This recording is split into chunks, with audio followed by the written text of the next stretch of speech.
Hello viewers, আসসালামু আলাইকুম। আজকে আমি ওড়নার বর্ডার লাইন সেলাই করে দেখাবো। কিভাবে সহজে বর্ডার লাইন সেলাই করা যায় সেটা এই ভিডিওতে দেখাবো। আমি যে সেলাইটা করব বর্তমানে এই সেলাইটা খুবই চলছে, তাই আমি আমার ভিউয়ার্সদের জন্য সেলাই করছি। এর জন্য প্রয়োজন ভয়েল সুতা। অনেকে এটাকে সুন্দরী সুতাও বলে থাকে, তবে ভয়েল সুতা যেটাই বলেন না কেন, ভয়েল সুতা। এখানে আমি 4টা কালার নিয়েছি। এটা হচ্ছে শেড কালার, আর সবুজ সুতা, গোলাপি সুতা। আমি প্রথমত বর্ডার লাইন সেলাই করব, এর জন্য আমাকে 3 তার সুতা নিতে হবে, আর ফুলগুলো যখন করব তখন আমি 2 তার সুতা নেব।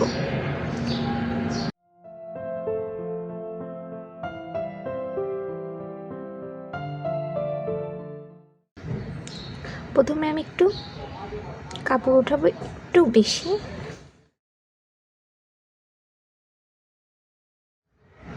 আমি কিন্তু এই সুতার আগে থেকে তুলছি না, এর মাঝখান থেকে আরেকটা ফুট তুলতে হবে।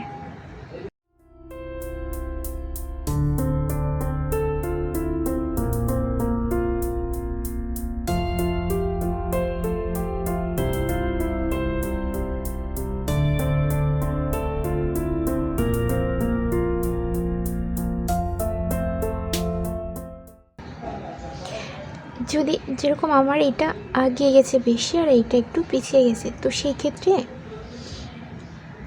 ক্ষেত্রে এইদিকে একটু কাপড় কম তুলতে হবে।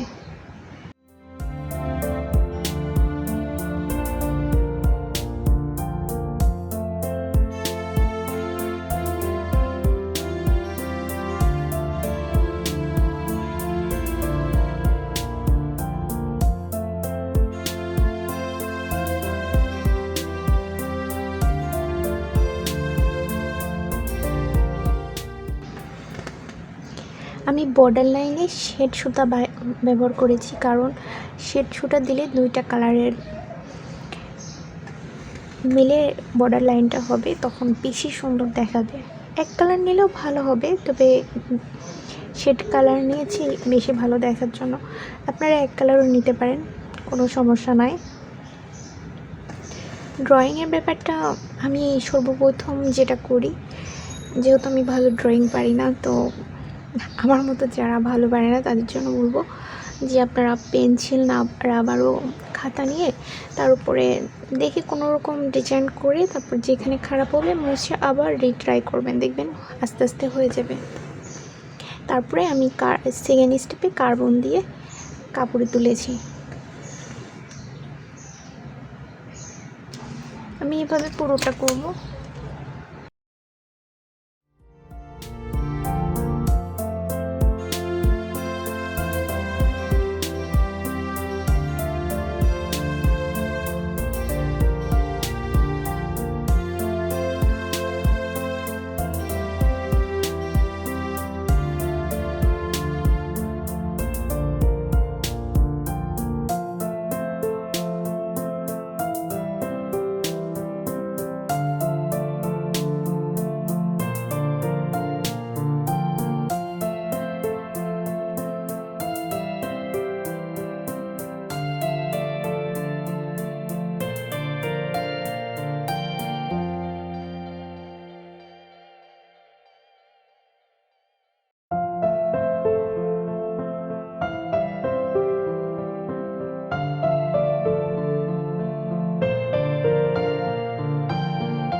আমার কাজটা শেষ হয়ে গেছে।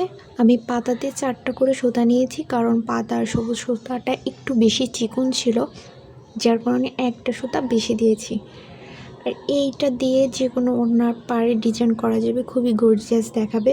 আর মাঝে 2-1টা ফুল দিলেও চলবে, না দিলেও হবে। আর সেলাই সম্পর্কিত কোনো প্রশ্ন থাকলে অবশ্যই আমাকে কমেন্টে জানাবেন, আর কেমন হয়েছে সেটাও আমাকে বলবেন। বাই বাই, খোদা হাফেজ।